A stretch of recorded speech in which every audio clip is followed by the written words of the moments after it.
কবি শাহজুল হকের লেখা কবিতা জায়গা কোথায়। সেদিন সে বলেছিল, আমার জায়গা কোথায়। আমি মৃদু হেসে বলেছিলাম, জায়গা আর আলাদা কি প্রয়োজন?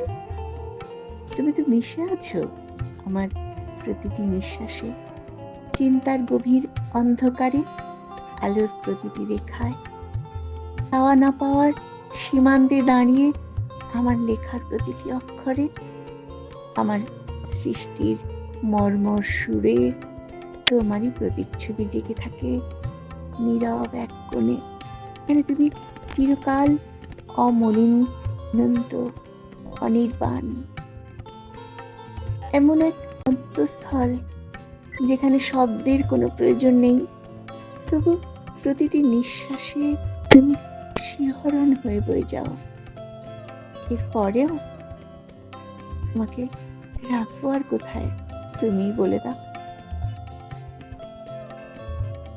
কিছু শব্দ থাকে হৃদয়ের আড়ালে, নীরবে, এদের কখনো বলা হয় না, তবে শূন্যতার মাঝে বেড়ে ওঠে অপ্রকাশিত কিছু অনুভূতি, স্বপ্নে ভাসে নীলিমার দূর দিগন্তে।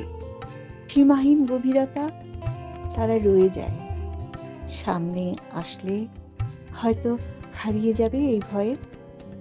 ভালোবাসা থেকে যায় নীরব প্রার্থনায়, অদৃশ্যতায় থেকে যায় লুকিয়ে মনের মাঝে।